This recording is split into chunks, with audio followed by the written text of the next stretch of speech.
என்ன பண்ணலாம், இதுல இருந்து நம்ம இதுக்கான மேத்தமெட்டிக்கல் எக்ஸ்பிரஷனை டிரைவ் பண்றோம். ஸோ இதுதான் வந்து ரெசிஸ்டர் இன் பேரலலுக்கான ஒரு சர்க்கியூட். ஓகேவா? ஸோ 3 ரெசிஸ்டர் நம்ம யூஸ் பண்றோம்.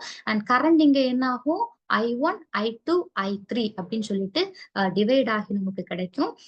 ஆனா வோல்டேஜ் எப்படிதான் இருக்கும், இந்த சேம் 9 வோல்ட் தான் எல்லா இடத்துலயுமே இருக்கும். அப்ப இங்க எது டிஃபர் ஆகுது, கரண்ட் I தானே. அப்போ current I equal to I1 plus I2 plus I3.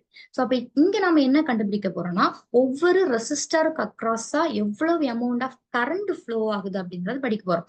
சீரீஸ்ல வந்து எவ்வளவு அமௌண்ட் ஆஃப் வோல்டேஜ் டிராப் ஆகுதுன்னு பார்த்தோம். ஆனா பேரலல்ல எவ்வளவு அமௌண்ட் ஆஃப் கரண்ட் வந்து, ஏன்னா கரண்ட் தான் நமக்கு இங்க வந்து டிவைட் ஆகுது இல்லையா, அதனால கரண்ட் எவ்வளவு அப்படின்னு நம்ம கண்டுபிடிக்க போறோம். சோ இதுவும் வந்து ஓம்ஸ் லால இருந்தா I equal to V/R ohms லால நம்ம எழுதி இருப்போம். அப்ப ஃபர்ஸ்ட் ரெசிஸ்டருக்கு அக்ராஸா எவ்வளவு கரண்ட் ஃப்ளோ ஆகுது எப்படி கண்டுபிடிப்போம், வோல்டேஜ் சேம்னு பார்த்தோம். அப்ப V அப்படியே போட்டுற வேண்டியதுதான்.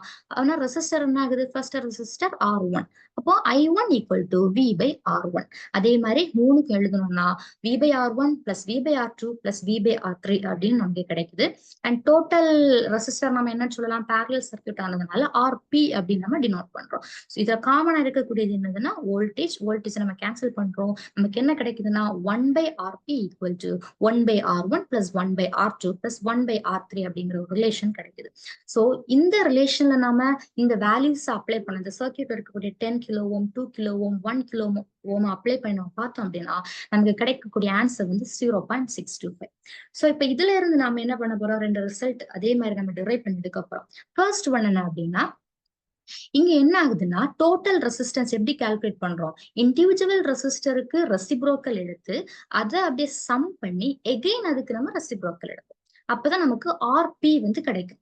சரியா, இண்டிவிஜுவல் ரெசிஸ்டருக்கு ரெசிப்ரோக்கல் எடுத்து ஆட் பண்ணோம்னா நமக்கு 1/RP கிடைக்கும். அது RP மாத்துறதுக்கு எகெயின் அதுக்கு நம்ம ரெசிப்ரோக்கல் எடுப்போம். இதுதான் ஃபர்ஸ்ட். ஸோ இப்படி பண்ணும்போது நமக்கு என்ன ஆகும் அப்படின்னா, டோட்டல் ரெசிஸ்டன்ஸ் வந்துட்டு ரொம்பவே கம்மியாகும். இண்டிவிஜுவல் ரெசிஸ்டரை கம்மி பண்ணும்போது ரொம்ப கம்மியாகும். அது நமக்கு என்ன, அந்த வேல்யூல இருந்தே தெரியுது இல்லையா, ஃபிகர்ல இருந்து நம்ம கண்டுபிடிச்சு வச்சிருக்கிறது 0.625. பட் நமக்கு சர்க்யூட் டயக்ராம லோவஸ்ட் வேல்யூ வந்து 1 கிலோ ஓம். நமக்கு ஆன்சர் வந்து அந்த 1 கிலோ ஓம் வரைக்கும் கம்மியா கிடைச்சிருக்கு. கரெக்டா? அப்போ டோட்டல் ரெசிஸ்டன்ஸ் என்ன ஆகுது, ரொம்பவே வந்து கம்மியாகுது. சோ இந்த ரெசிஸ்டன்ஸ் கம்மியானதுனாலதான் நமக்கு அங்க போன சர்க்யூட்ல நம்ம பார்த்தோம் இல்லையா, லாஸ்ட்ல வந்து ஃப்ளோ ஆஃப் கரண்ட் என்ன ஆகல, டிக்ரீஸ் ஆகல. சேம் அமௌண்ட் ஆஃப் கரண்ட் வந்துட்டு நமக்கு அங்க கிடைச்சு. ஓகேவா? சோ இது